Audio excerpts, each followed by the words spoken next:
Good morning and welcome to the South Lakes and the new J EX5. Now you're probably asking yourself, where have I heard that name before? Well, the truth is, these guys have been in the UK for years. Lotus, Polestar, Volvo, even LEVC. But now they've got something completely new. I'm Ben Quirk, welcome to Planet Auto. From any angle, it's a bargain. It's fully teched up, it's got a decent range, not quite as much as some of its long-range competitors. The thing is, it's not the same price either. Realistically, on a winter's day, 230, a little bit lower. Considering it's been -8 up here, and the majority of the time -3, it doesn't seem to cane range. Well, it means they know what they're doing. This is a GEA platform, and it's likely what they've learnt from all these other manufacturers. Electrification, hybrid, it's cell to body, it's AI, and it's been developed for EVs and range extenders. It's a fully new platform. Massive space, because the batteries are laid across the floor. So none of it encroaches on interior space. When you look inside, you just think, how on earth can these start at around £31,000? And to be honest, I don't quite know. It's just China doing the China thing. No, they've started as they mean to go on in the UK. Currently, they've got 25 dealers. By the end of 2026, 50 dealers, and they're going to increase that to 100. So you're not even going to have a challenge taking this in for a service. But that's the thing about Geely. They know what they're doing. Pretty much every vehicle that a Chinese manufacturer is releasing currently is spec'd up to a level you just don't expect, especially for entry-level trim. And if you go for the max like ours, the things you get: 16 speaker AI 1000-watt audio system, and the sound crisp, bassy. Well, hear it for yourself. They're certainly going head to head with legacy brands and offering a lot more for a lot less. They know exactly what a UK buyer wants, even more so to a point than legacy brands. And just look at it. It doesn't imitate anything, it just looks a very smart SUV. Yes, you can see inspiration, but there's nothing you go, oh, that's a, because it isn't. 3 trims to choose from: the SE, the Power, and the Max. And one powertrain. It's just over 60 kilowatt hour. Front wheel drive, whether we'll see an all-wheel drive, well, that remains to be seen. Now, there are a few emissions, but it's their first vehicle. Like most Chinese brands, they'll take on the feedback and run with it. It's well on the way. As for standard equipment, LED lights, front and rear, keyless entry, panoramic, heated and ventilated seats, and a mega safety suite. Everything from mitigation system through to 360 camera. But even when you go for the Max that's fully equipped with heads-up display, classic black and white trim, all this for under £37,000. That seems remarkably good value. Now, there's one thing lacking that I would have put on all trims, and that's front parking sensors. You get them on top of the range, but other than that, you just get the rear parking sensors. 0 to 60, you're looking at around 7 seconds. 215 horsepower. Not bad for a family SUV. Now, it is developed for UK roads, but it's not what you'd call a B-road car. The thing is, it will still put a smile on your face, but it's definitely engineered more for comfortable family rides. The way it ambles along, it guzzles up potholes like nobody's business, meaning it's not quite as dynamic as it could be. A bad thing? No, I don't think so. Now, as we know, Geely have got some pretty advanced EV technology. Heat pump, V2L, even V2V, and even charging. That's pretty quick too. Yes, it looks typically SUV, but it also evolves that. I mean, look at the way that these headlamps flow around with the daytime running lights. The things like the vents that run into the arches. It's got one of the lowest co-drag efficiencies in its class. The thing is, it's an EV, so it's got to maximise on that. The only thing that's really missing is a long-range version. I'm especially fond of these are cool. Mind you, it's things like that that float my boat. It's just a very smart-looking family SUV. And in jade green, that's the colour I'd choose. Speaking of colours, it's got 256 for its ambient mood lighting. And just look at its off-roady styling. I think its ride height's about 173mm, which isn't bad. Yes, it's not going to get you green laning, but campsites, etc., absolutely no problem. It's intelligent across the board. When you come up to it, lights come on, it opens the door. But if you stand next to it for a long length of time, it goes quiet. Others would be lock, unlock, lock, lights on. This, no. But that does mean you have to use the key. A key? Well, it's not really a key, it's more like a fob. No, it ticks boxes. Keyless entry, colour-coded, power folding door mirrors, blind spot detection, foldable, etc, etc. Decent opening too. Climbing in, absolutely no problem. Materials, soft touch, decent sized door pocket. I've not seen one of this size for some time. This is all padded and well constructed. Yes, it's one of those squircle steering wheels again. I'm sure there's a more technical name. I love its simplistic design. Minimalist, it's very clean, it's very modern, but you've still got things like decent stalks. So you do have a few buttons, but the majority of things you'll do are going to be through the screen. But with its processor, it's fast, it's responsive, and honestly, when you start using it, it just becomes second nature. And look at this. This is reminiscent of our C124. Yes, it's not wood, but it certainly gives that, well, impression. Twin chargers, cup holders, and smooth motions. Yet again, with a Chinese SUV, it's extremely hard to find anything that's subpar or I don't like. It's even got this on the windscreen. It's like heritage of Geely. Easy to clean, smart vents. And like a lot of Chinese vehicles, nothing here. With these developed AI vehicles, it's not surprising. Physical buttons are almost secondary. I mean, if the car doesn't do it itself, you can operate it in the screen. And that's how a lot of people want it, because it means you just climb in the vehicle and drive. There's no start button. And it's column shift. Drive down, park at the end, neutral and reverse. Very easy to get used to. Doors that cover the sills. Sound that comes out of here. But it's not the music. It's things like warnings. No, it's very well thought out. And it is worth going for the Max, especially with this interior. I mean, the best value is certainly the SE. Already we've had numerous people go, ooh, that's fancy. And you expect to be paying 45 and you're just not. Everything's nice and simple to use. Infotainment system has Apple CarPlay, Android Auto, everything connects seamlessly. Now, if you're wanting some of the more advanced features, you will be wading through menus. But the majority are just one touch really. Auto steering, heated seats, 360. You've even got the transparent chassis as well. Music, so you can log into Spotify. And because it's AI, just talk to it. How can I assist? What day is it? Today is Monday, the 12th of January 2026. Well, it's quick. I'll give it that. If you've noticed, put down my window. Okay. So it knows where I'm sat. I'll just say commands. Agreed. Could you make it a little warmer? All right. And it has. So you don't even need to say, turn on heating. I'm learning this function. Please try. Anyway, that's interesting. It's even heated my steering wheel. Operation for that is there too. It works extremely well. And a lot of the AI systems will have to take your time. Micro cluster here, very straightforward. You can see your range, you can see your speed, you can see what your vehicle's doing, safety, etc, etc. Favoriting system, horn center, and this is where you go through your cluster. All the information you need is in the windscreen, thanks to the heads-up display. Build quality, solid. Switchgear feels good of what there is. One thing I have noticed is, as soon as you get in, if you start adjusting things like the seat, it'll give you the opportunity to save it. I think that's a really good feature. Both are electric and comfortable premium seats, buckety.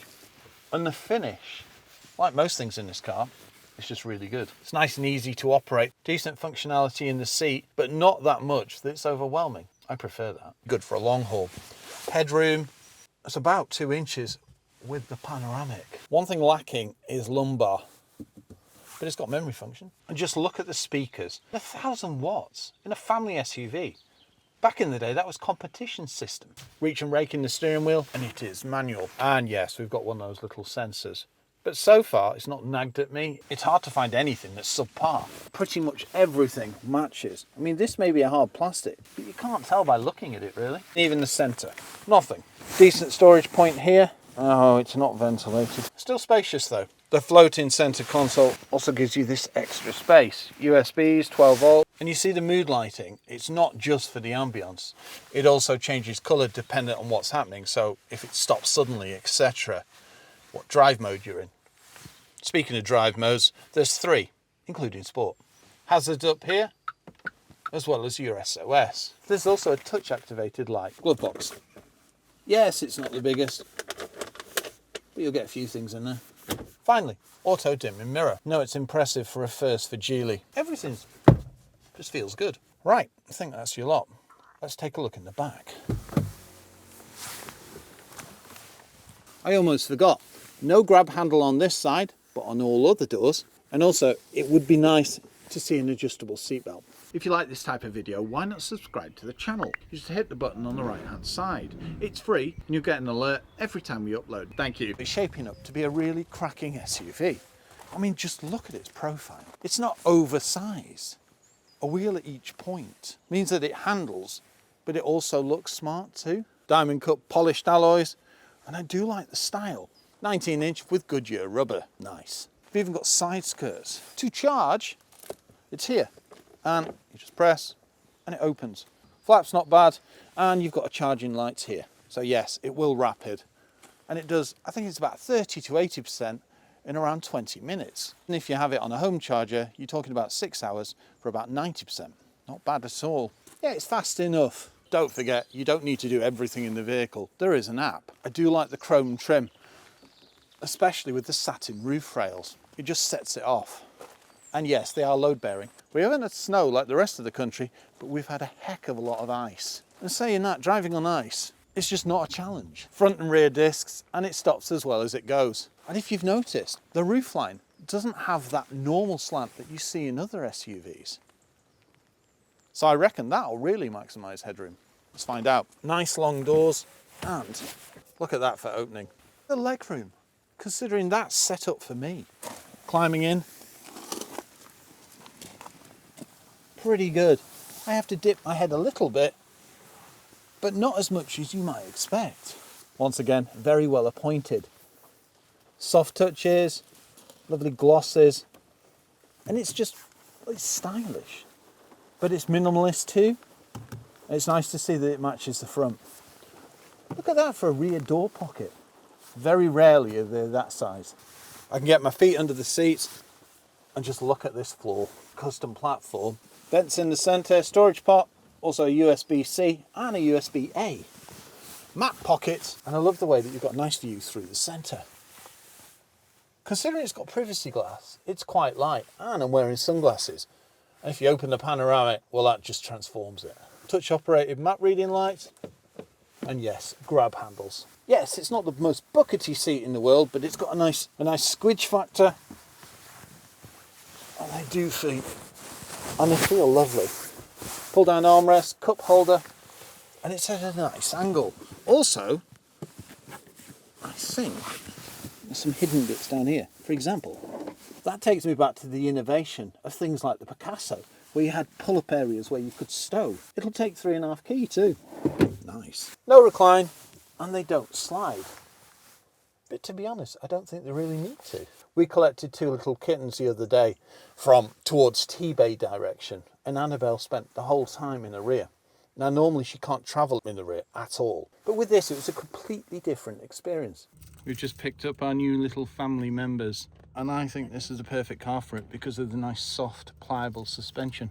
This is Parsnip and Pumpkin travelling up here today. We've been on every B road conceivable, and it's amazing how comfortable this is. It's really set up for the passenger experience, but it still gives you an engaging drive as well. Isofix points, airbags around the vehicle, and just overall, it's a nice rear cabin. Decent light coming in from the side windows and the back window. My viewpoint's here, which I expected it to be there. The thing is, because you sink quite low, it feels, I don't know, it feels almost executive comfort and a lot roomier than I expected. No, it's very spacious. Well thought out. Let's take a look at the rear. Climbing out is nice and easy too. Perfect height for me. Very smart from the rear. The black elements, the sporty spoiler, and yes, a rear wiper. And I do like the LED lights. And look at the styling here. Once again, it's just a clean, simple design. And it's effective. High level brake light, 360 camera, rear parking sensors, and that's on all trims, mitigation systems, cross traffic alert, emergency stop, etc, etc. Impressive warranty, 6 years for the car and 8 years for the battery. but there's also a system where you can extend it for another 2. Let's take a look in the rear. So, power tailgate. Look at the light bar in all its glory. I can just about stand under it. And there's your close function. Yes, this is a solid, rigid plastic, but it means that it's well insulated. These are pretty good when you're loading at night as well, so cars can see you. Yeah, it's not the biggest boot in the world. You've got pull-out load cover, and this is a bit tight, so just be wary when closing it. Check that for storage. That's like the mega bucket or whatever it's called on the Ford Puma. Quite easily put plants in there. Fish might be a bit of a push, but you get my meaning. Charge cables, also your V2L. Storage point on the left, storage point on the right, and a sub. Yes, it's not finished the same way as some of the other SUVs. Well, that's a first. Must have pressed something in my pocket. Yes, we do have a false floor. Mind you, that makes the boot not the tallest when the floor's in. Thing is, you still get, what, 2 months worth of shopping in there and a couple of suitcases. But that is immense. One thing that is missing is where to stow the load cover. I'm going to try and fit it, but I suspect it won't. Pulls out nice and easily, and let's hope. I mean, technically, you could put it in diagonal. Somebody left a comment on that the other day on another vehicle, and I thought, well, as long as it works, it's fine. Let's drop the seats. You just push this forward, and the seat drops. Same with this side.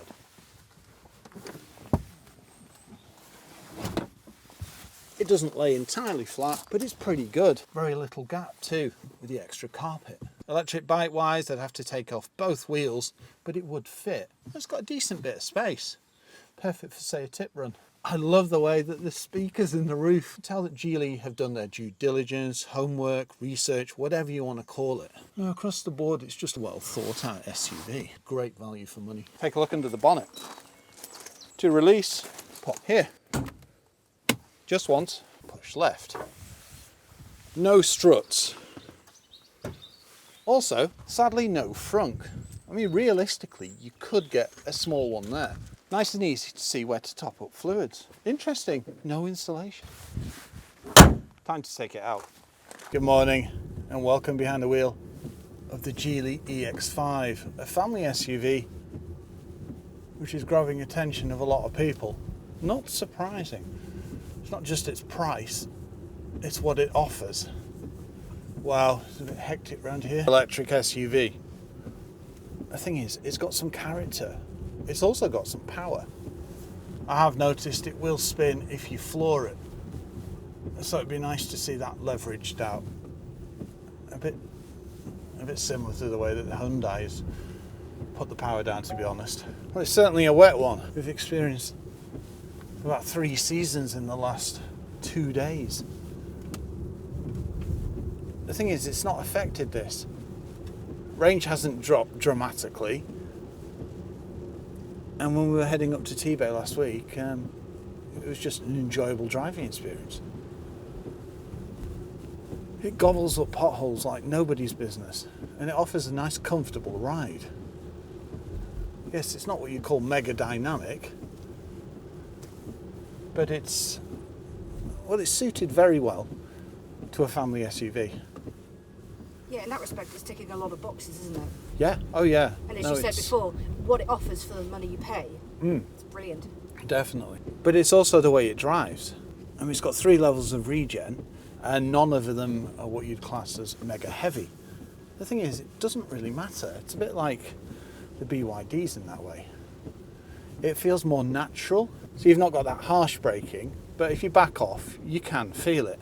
I quite like that. It gives it, I suppose, a more traditional feel of a car. I'm going to have to just turn the fans on, which there's just one button, isn't there? That's it. Comfortable, isn't it? Yep.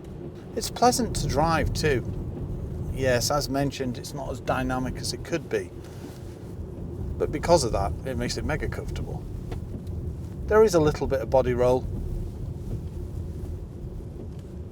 And it does seem, because of the softer, more pliant suspension, that it banks more than other vehicles would.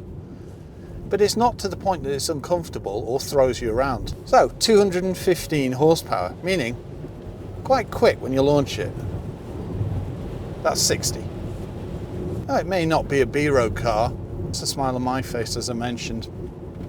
I've driven a fair few miles in this as well, and it does seem to retain its range. I mean, if you put your foot down, yes, you'll cane it.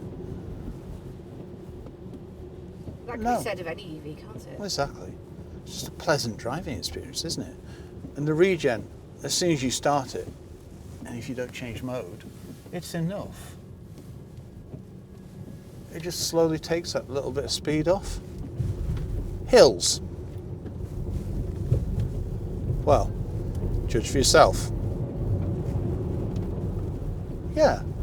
No, it's a perfect level of regen. And that's the thing, I've never changed it because I didn't need to. But you do have 3 levels if you do require it. No paddles though. Great visibility. B-pillars aren't bad either, and you can see through this side window. Blind spot detection on the mirrors anyway, so you're covered regardless. Everything's nice and easy to reach in the cabin too. Safety, loaded. Road sign recognition, adaptive cruise, mitigation, sensors, cameras, all over this vehicle. I mean, look at that. Put my indicator on. I mean, even going down here, the regen's enough to rub a little bit of speed off. Over this, you do feel it lift a little bit, but there's nothing to write home about. I suppose I'd prefer if they did more a sporty version, but that's not what it's built for. It's built to be a comfortable SUV, which it is. And you just feel at one with it, and it does most of it. It's whoa, lots of bits. Nice responsive steering there. It's not the heaviest in the world, but the faster you go, and sport mode, etc., it does weighten up. Oh, there's the EV3 again. Wow.